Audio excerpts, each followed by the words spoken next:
YouTube, Beast and Crew, what is up? What is good? It's your girl Jazz. I'm back with another video on the channel. Yes, ma'am. Yes, sir. Let's get it. We got basically an introduction. Because like I said, BTS is new to me. They may be worldwide known to y'all, but they are new to me. So, before I go any further with BTS, of course, I got to get out like a little life story video out about them. That's what the ARMY fan base told me to do. So I'm like, cool, that's understandable. I totally get it. That way I know some more facts and information about them and how they got started, created, where they come from, all that good stuff. So you guys gave me a nice piece of information. Y'all told me a lot. But one person, like a few people in general was like, watch the story. You'll get everything you need to know. So I'm like, cool, got you. So, hope you guys get ready for this video. Sit back. You might need a little popcorn or snack. This seemed like a little long video, but y'all asked for it, so y'all shall get it. Hope you guys will enjoy it and watch all the way through with me. ARMY, y'all here? Beast and Crew, y'all here? Like I said, if you're new to the channel, push that subscribe button and turn on that notification bell because I post daily. At least I try to. So, that being said, sit back, relax, and let's go ahead and get into this video. At 15 years old, Kim Namjoon auditioned for a certain Big Deal Records, which he completely botched, forgetting the lyrics to the song he was performing. Afterwards, fellow rapper Sleepy recommended that he try auditioning at another label, Big Hit, and even put in a good word for him to one of the producers there. At age 16, Kim auditioned in front of Bang Si-hyuk himself, and instantly impressed him. He was offered a deal with Big Hit on the spot, which Kim accepted and became a trainee, officially choosing a name for himself, Rap Monster, destined to become the leader of the newly created group. Now that a fearless leader was chosen, they needed more members. Ain't that crazy? Ain't that crazy? That quick your life can change? Literally. He did one little audition in front of them. I'm not gonna say little. That was rude of me to say. He did one audition in front of them and boom. Alright, we got one. Let's get more. Ain't that crazy how it's like that?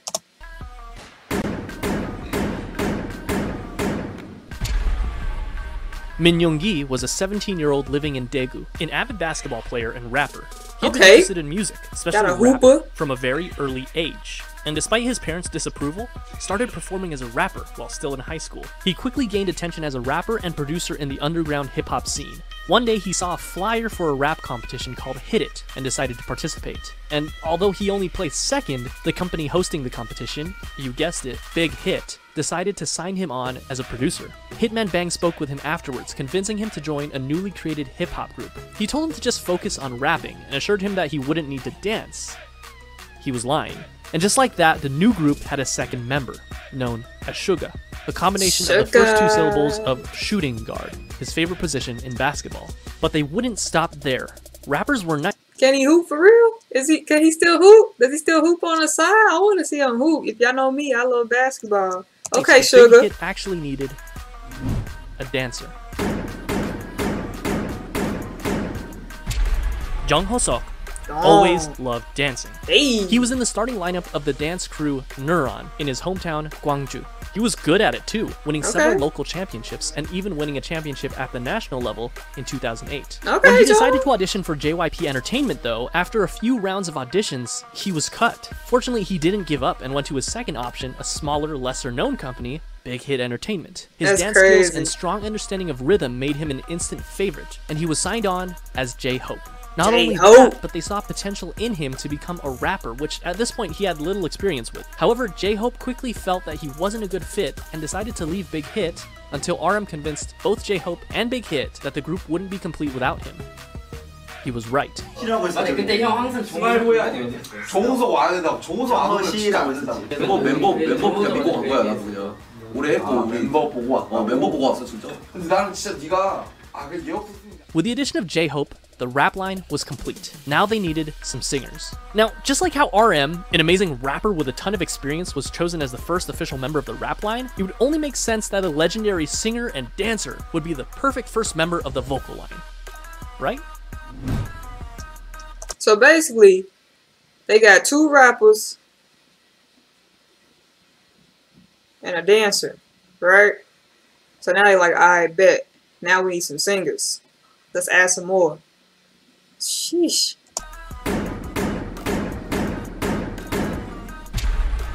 Kim Seok-jin didn't have any sort of experience like that.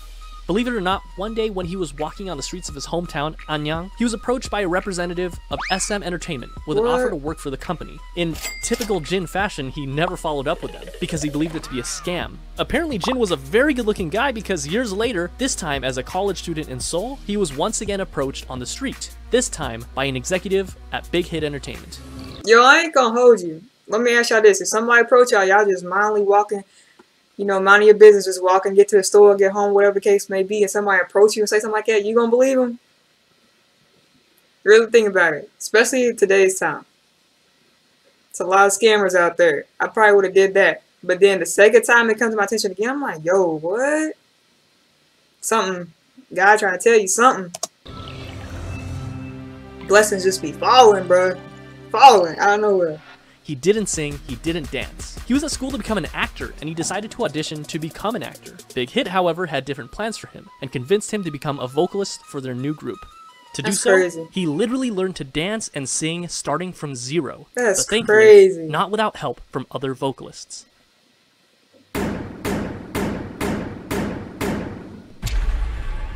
Jung Kook initially had dreams of becoming a badminton player when he was young, but after seeing G-Dragon perform Heartbreaker on television, it influenced him to want to become a singer instead. Because of this, at only age 14, he decided to audition for the South Korean talent show, Superstar K. He didn't pass auditions, but this was just enough to catch the eye of not one company, not two companies, but 7 different companies. You know, I hate to pause, but you know, sometimes I just gotta talk to y'all, you feel me? But I'm saying one shot. One try, you feel me? Just one thing to go after your dream, your goal. Like I always say, you never know who's watching you. You never know who's really, you just don't know. But if you don't try, you never gonna get that phone call. You never gonna get that text, that email, that walk up. You know, like you got to try. This is an example of just like, just put one foot in the door. You never know who's gonna call you to push both of your feet in the door. You know what I'm saying? Like, this is motivation. This included JYP, FNC, Woollim, Starship Entertainment, TS, Cube, and of course, Big Hit Entertainment. So why did Jungkook, given the choice of all these bigger companies, decide to go with the relatively smaller company, Big Hit?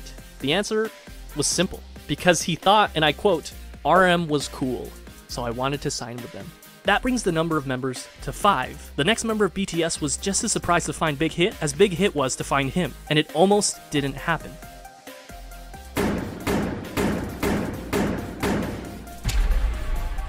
Kim Tae-young was always passionate about music, and it was always his dream to pursue it as a career. However, it was hard, as his family was poor, his parents being humble farmers. His father told him that if he was passionate about music, he should learn an instrument, and he did, spending 3 years practicing with the saxophone. One day, one of his friends decided to audition for Big Hit Entertainment when they were holding auditions in his hometown of Daegu. Tae-young, being a good friend, came with him to keep him company, but when one of the team members in charge of the audition saw Tae-young, he encouraged him to audition as well. With nothing to lose, he did. That day, he was the only one in Daegu to move on to the next round of auditions, and eventually became a trainee for Big Hit Entertainment. They decided to keep him as a surprise member, and didn't want to reveal him as one of the members until his debut. In the same vein, Big Hit had him choose something mysterious for his stage name. He decided to go with V for Victory. Here seems like a... Okay, I love it. I love it. V for Victory. Hey, I love that. Amazing choice. I love that. Nice round number to stop, right? 6 members for a new hip-hop group, 3 rappers and 3 vocalists. It seems like a complete group, okay, but 3 still rappers, there was something missing. Someone was missing. Someone that could take this already great group of artists and push it even further to achieve perfection. A powerhouse. Someone so naturally talented that they could stand out in a room full of already talented artists. This project that Big Hit had embarked upon needed a capstone.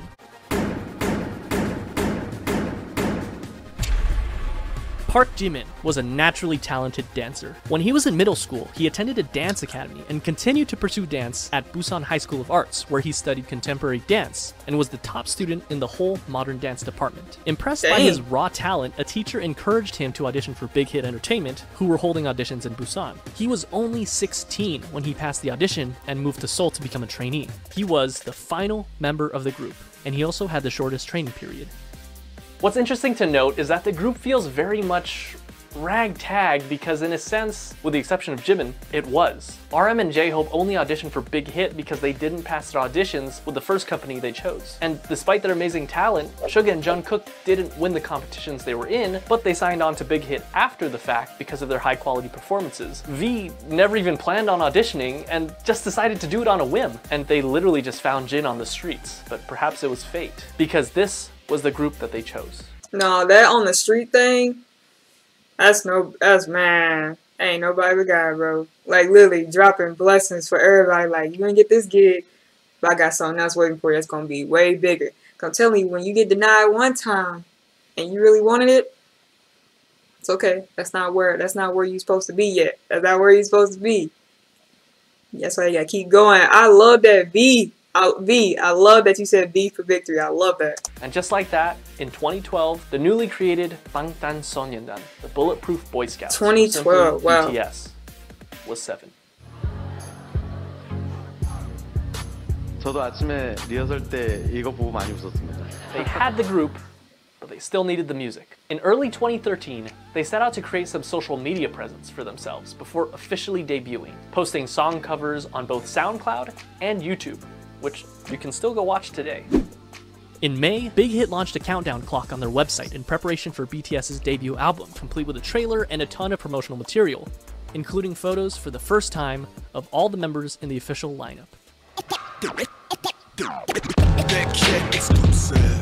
Finally, the big day came. June 12, 2013. BTS held a press conference and a debut showcase where they performed their 2 singles, No More Dream and We Are Bulletproof Part 2.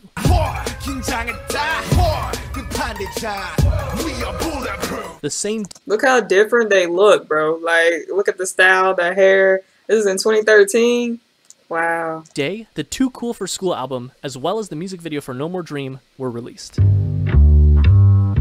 at them. Like, they look so young. They're like babies. The very next day, BTS performed the song again on their official debut stage on Mnet's M Countdown. This was the world's first taste of BTS. Commercially, the album didn't do extraordinarily well. The lead single, No More Dream, peaked at 124 in Korea, and the album sold only 24,000 copies during its first year. Bulletproof Part 2 didn't even chart. The first year wasn't all that great for BTS, but despite everything, people saw them. People saw the sparkle in their eyes and their limitless potential. And they were hot, of course. On July 9th, ARMY was established as BTS's official fandom. ARMY, let me give a round of applause for ARMY, bro. Like, for real, ARMY goes strong for BTS. You gotta love a strong fan base. I can't wait till I get that strong fan base. Like, I got about 9,000. I can't wait till I get more. You know what I'm saying? Ain't nothing like a strong supportive fan base. And if you're watching this video, I appreciate you. I thank you. Subscribe. You feel me? Let's get it.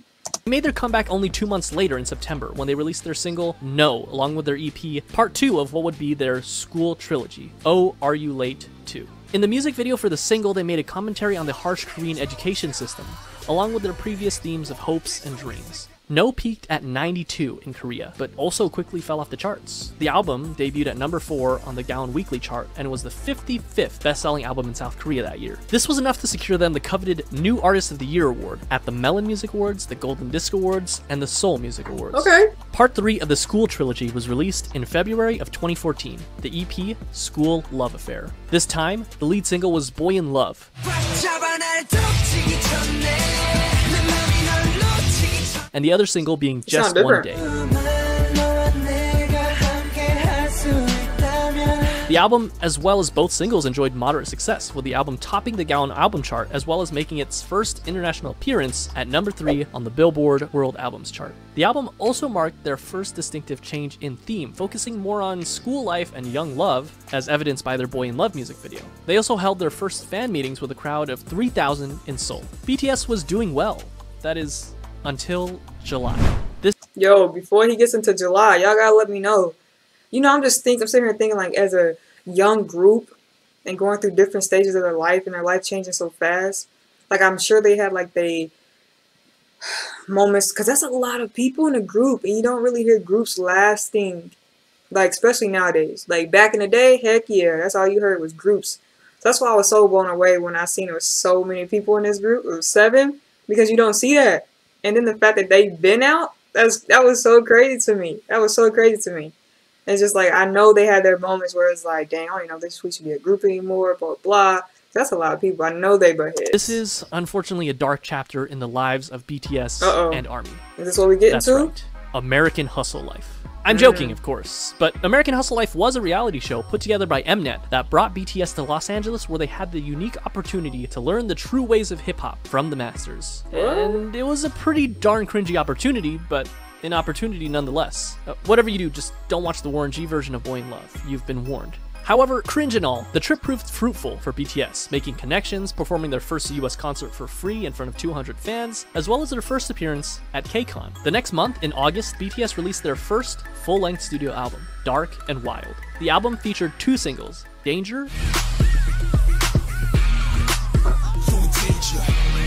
and War of Hormones. The album featured a marked shift in sound with a touch of R&B and electronica. It was met with moderate success. It peaked at number 2 in Korea, selling over 200,000 albums. In October and again in May of the following year, BTS went on their first and second concert tours, known as the Red Bullet Tour, where they visited 13 different countries, including Japan, the Philippines, Australia, the US, Mexico, and many others. They also came out with their first Japanese album in December, Wake Up, featuring many Japanese versions of their songs as well as original tracks Wake Up and The Stars, followed by a Japan tour and a solo concert in Korea.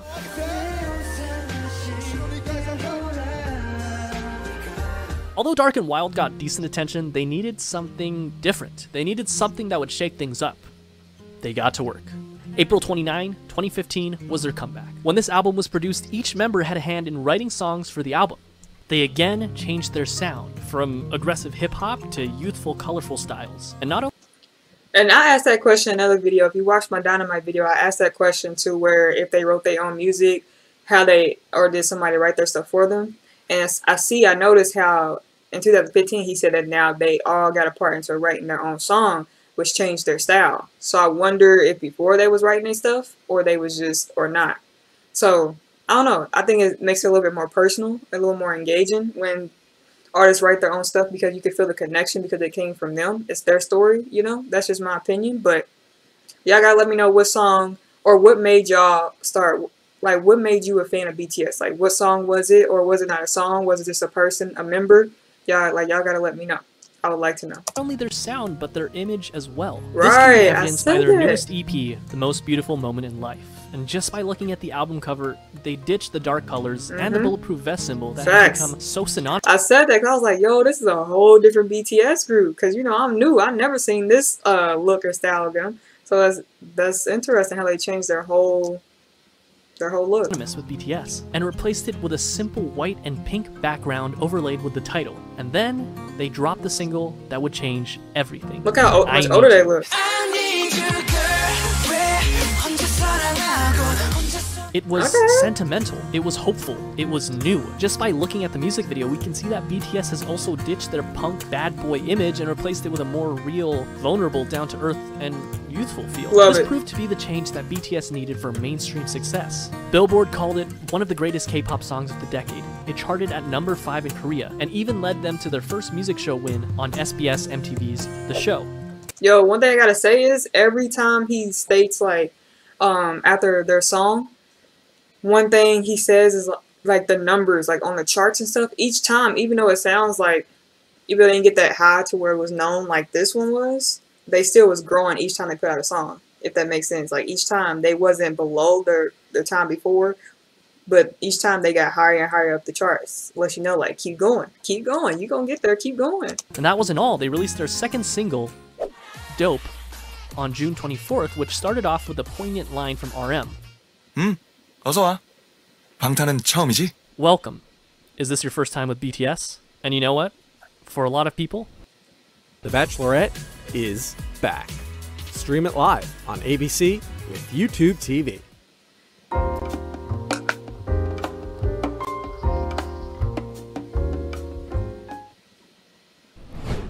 it was. In a way, their first studio album and tour can be seen as their stepping stone between old school BTS and new school.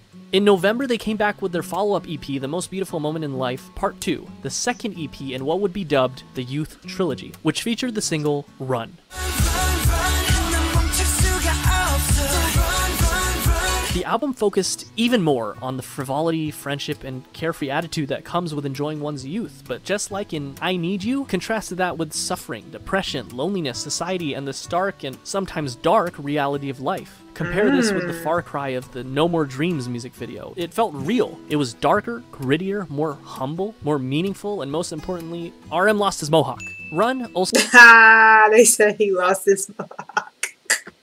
Yeah, mohawk, he looks much better now for sure. I ain't gonna hold you. That mohawk was something different, but I mean, the mohawk days are something different. But that's fun. Also connected narratively with their previous single, I Need You, and another video released in September titled Onstage Prologue established what would come to be known as the BTS universe, or the BU,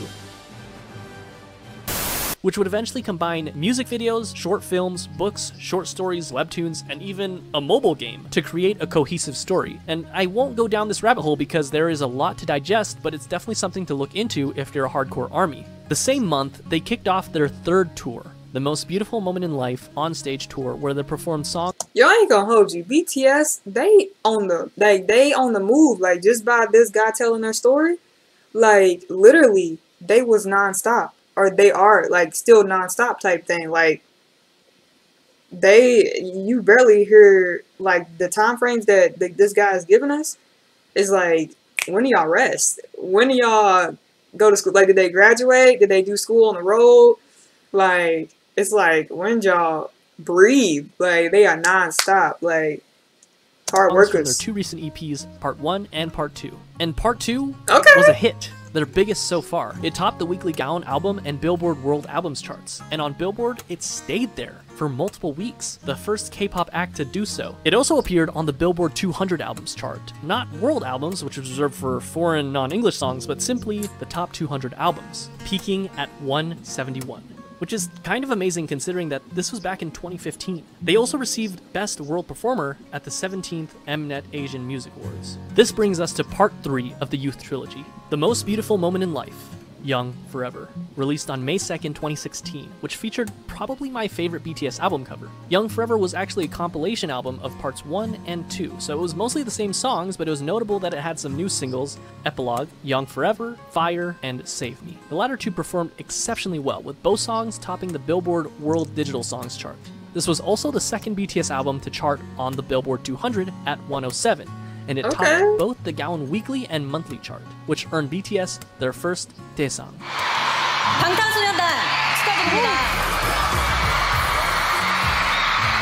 Album of the Year at the 8th Melon Music Awards.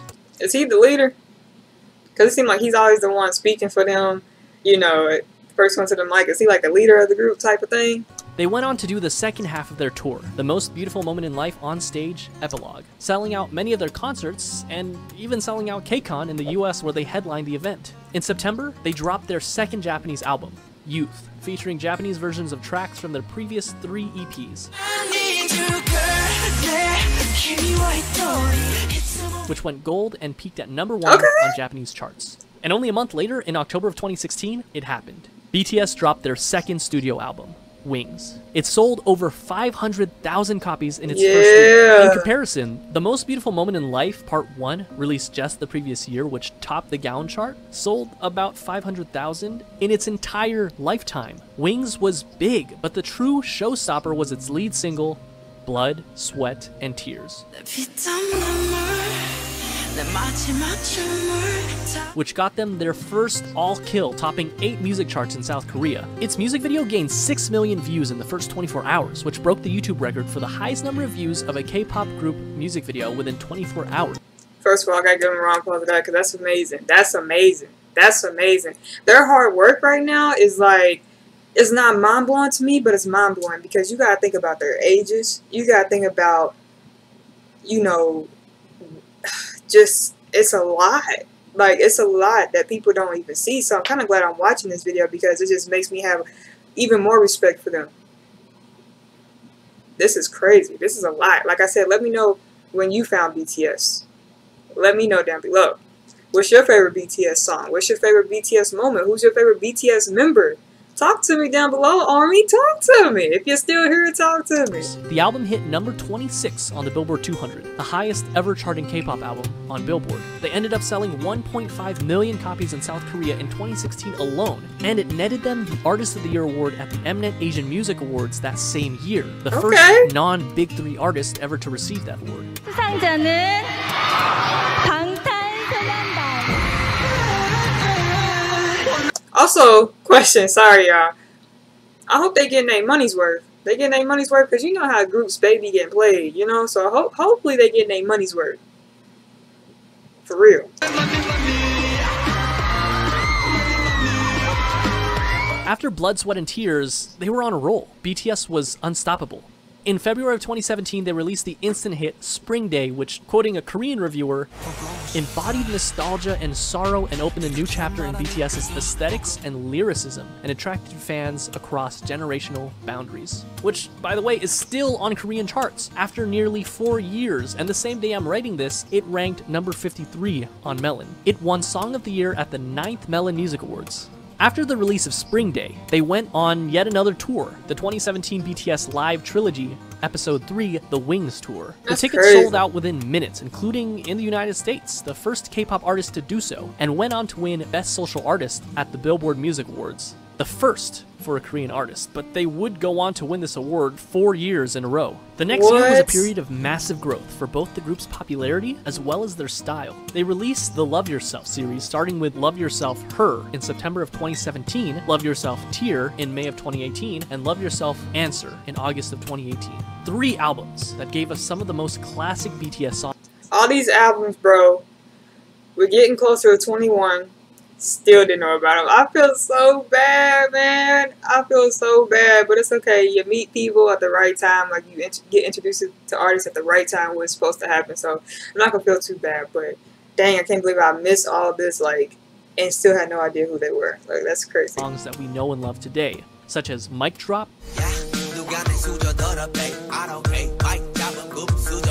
Fake Love, Euphoria,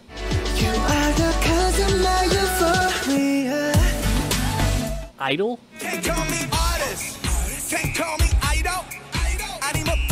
and of course,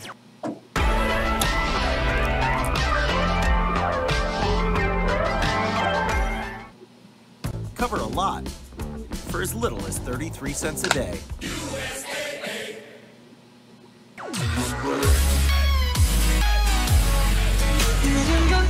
Yeah, I love this style of them much better. Like, when they first came out, like, I like this style much better. Very, very attention grabbing, very energetic. I love it. I love this one. I like this. All 3 albums were commercial successes. They dance moves be on point too. Their first album to top 2 million album sales. But Tear and Answer also did equally well. These 3 albums, as well as their Japanese album, Face Yourself, proved that they weren't done yet, not even close. During this time, they shattered countless records. Their singles went platinum, they topped charts, they won awards. And not only did they break YouTube records, but they broke records that they themselves set again and again and again. This is the period where BTS really started enjoying global recognition, working with huge Western artists such as Nicki Minaj, Designer, and Steve Aoki. It wasn't their first time having international features on their songs, but it was definitely the biggest. And even though they were already, without a doubt, the biggest act to ever come out of South Korea, they had their eyes set even higher. They went on tour once again for the Love Yourself World Tour. During this tour, they collaborated with Steve Aoki to make the song Wasted on Me. Notable for being their first all-English feature, and it also served as a jumping-off point for BTS to gain a following of English speakers. Not that they were Map of the Soul Persona. First things first, you can't mention Map of the Soul Persona without mentioning Boy With Love. It was simple math. What do you get when you cross the singer of one of the best charting songs of all time that went platinum 59 times in 13 different countries with, without a question, the most globally dominant pop group of all time? Well, you get this.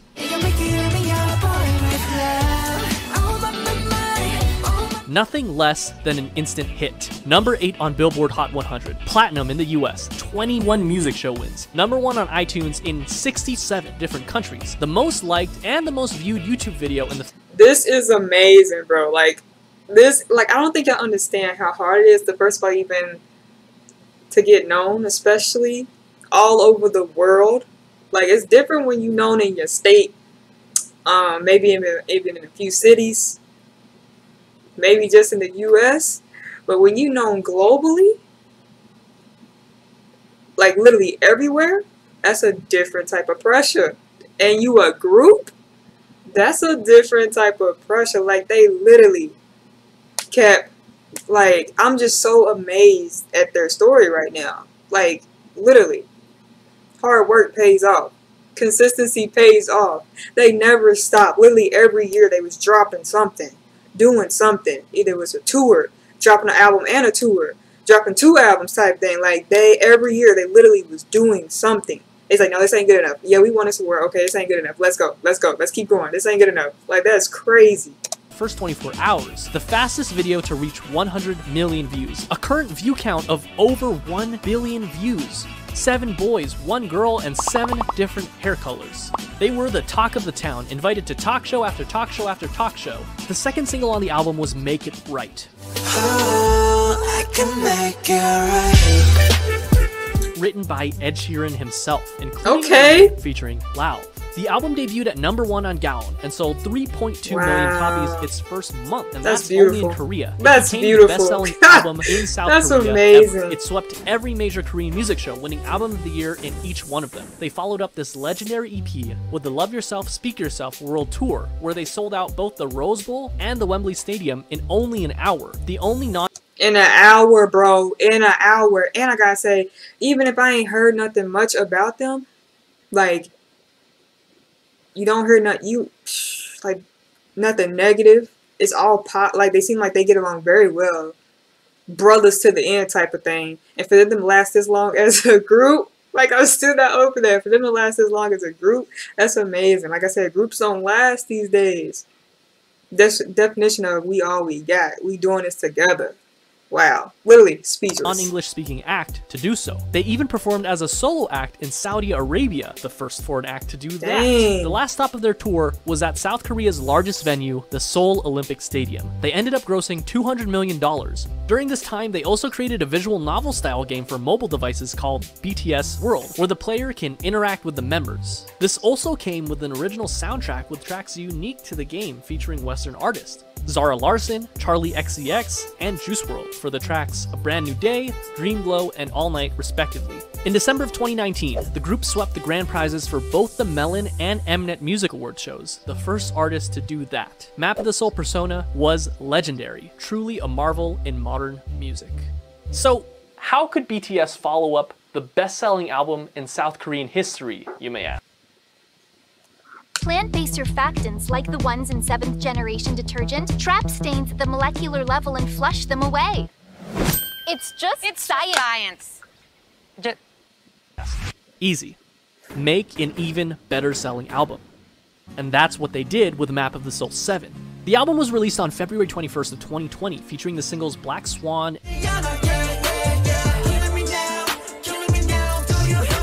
and On, and sold over 4.1 million albums in just the first week, and the first Korean album to be certified as quadruple million on the Gaon Music Chart.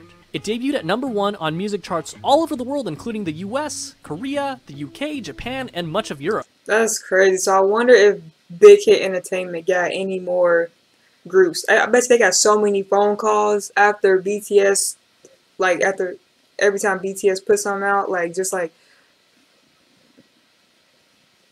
it's a lot to take in. It's just like, whoa, like, I'm telling you, your life can change like that. Wow. It's not an exaggeration to say that this album left a permanent mark on the world, launching BTS into legendary status and becoming the best-selling artist in South Korean history. BTS had scheduled a Map of the Soul tour for April of that year, which would have undoubtedly outsold their record-breaking tour only a year prior, but unfortunately, the COVID pandemic caused the entire tour to be postponed, including the show at the Rose Bowl, which I was supposed to attend. But that didn't stop BTS, who performed virtual concerts, spoke at the Dear Class of 2020 graduation event, and released the Japanese version of their recent album with an original Japanese single, Stay Gold. Stay Gold. And And to top it all off, this was only June. At this point, it was clear that BTS had already dominated their home turf, and they had topped the music charts all over the world. This time, their sight was set for the very top. Remember that scene in The Social Network where Mark and Sean talk about how they don't want $1 million, they want $1 billion. Absolutely. How they're not interested in catching 14 trout, but they'd rather catch an 800-pound marlin? Absolutely. Well, that's what they set their sights on. The marlin, the biggest music industry in the world, the United States. And at the top of that music industry, #1 on Billboard Hot 100. This small group from a company that virtually no one had heard about 8 years ago planned to take on Goliath himself and dominate the American industry on their home turf. And all they had to do was speak English. Literally, all you got to do is not give up. Literally, all you have to do is stay consistent. It sounds hard. I know it gets frustrated. You know they had some rough times. I know they did. I know they had some rough days. I know they had moments where it's like, bro, we are not going to get it. Like we have to get this. But look at them now. Look at them now. And I really, really hope, you know, the financial situation is how it should be. You know, because all this hard work, they deserve it all, you know. The financial, the benefits of having an army, they deserve every award. They deserve it. Literally. Like, wow. Wow. August Literally, all you can say is wow. Enter Dynamite.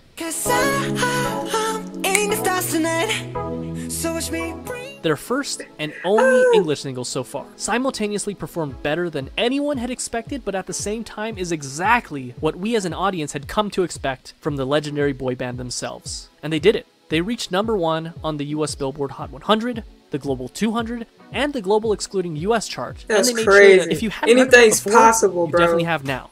And if that wasn't already the biggest flex, on October 2nd, they came out with Savage Love BTS Remix with Jason Derulo. That's them? Oh my gosh. Who? I did not know that. I know that song, but I had no idea it was BTS. Oh my gosh. I'm so embarrassed. I'm so embarrassed. What the heck? Getting #1 on the Billboard Hot 100 again, less than 2 months after already getting it #1 with Dynamite, and on the Global 200, where they actually replaced themselves at #1, the first artist to do so. That's ever. crazy. You fighting your own self at this BTS point. So special? How did they achieve all this? K-pop is a genre that spans for at least 30 years, and there have been hundreds of boy groups and hundreds of girl groups. What did BTS do to rise above all of them and break through to markets never before seen? Historically, the boy band industry has been dominated by white English-speaking bands. And the fact that BTS has not only held their own, but blew any sign of competition out of the water on a global scale can be attributed to nothing less than their talent, hard work, and a bit of a 1 in a million miracle. They did it through... Literally, ain't no miracles, nothing but hard work, dedication, consistency, you know what I'm saying? Staying prayed up. That's literally, like... Nobody but God, nobody but hard work, nobody just but literally dedication, focus. Oh my. If they was right here, I'd just give each one of them a hug. Like, like I'm just so proud of them. Like, what? Their own blood, sweat, and tears, so to speak. Around the world, we see that boy bands have pretty much fallen into obscurity, but BTS is thriving. And though I've stated this all before, it's worth saying again, in contrast to other bands who would sing about romantic relationships with girls and what some would call predictable bubblegum pop tunes, BTS is continuously pushing the envelope and changing their styles. Facts. According to an article by Vulture.com, they describe this style as much less a successor of the Backstreet Boys and more of the successors of Michael Jackson, whose choreography and charisma were unprecedented. While of course there's a lot of love for the angelic vocals of BTS, rap has also played a very important part in creating their own style. In stark contrast to the typical boy band where every member sings, it's so refreshing when you're in the middle of a song and you hear RM's raw rapping skills, J-Hope's energy, or Suga's soul put into every single line. Interestingly enough, at first glance it seems... I think J-Hope is the one who I say I like his energy. I think that's the one I say. Like I said, I still gotta get him down. Because, woo, I'm bad with names, but I know faces. That the success of BTS was miraculous, despite not being part of the Big Three, but it can also be argued that their success was because of their separation from the Big Three. Their label, Big Hit Entertainment, whose founder emphasizes artistic freedom more than anything else, allowed them to make their own sound.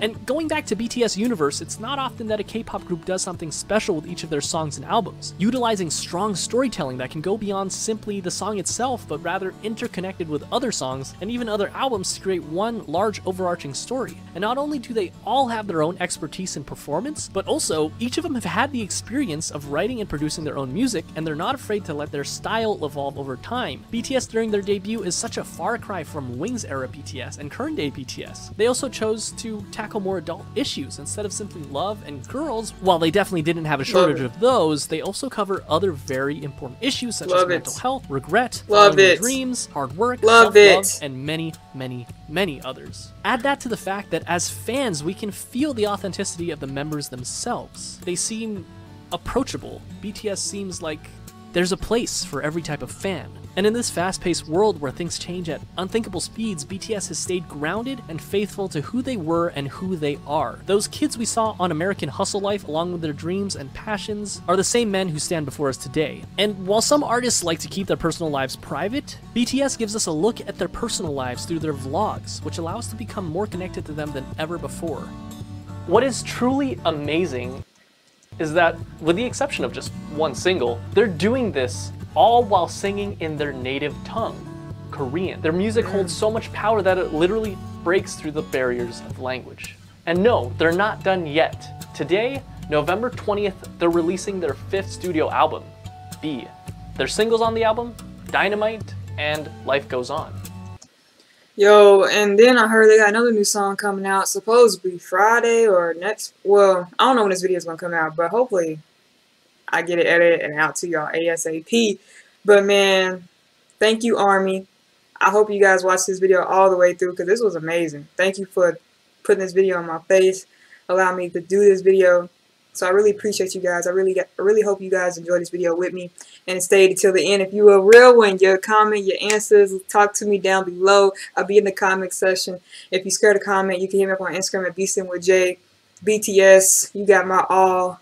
Like, I respect you on a whole different level. Like, keep grinding. Y'all are amazing. Keep going, for real. But hope you guys enjoy this video. Don't forget to like, comment, subscribe, push that notification bell so you know when I post on my Instagram, BSimWithJ. With that being said, see you guys next video.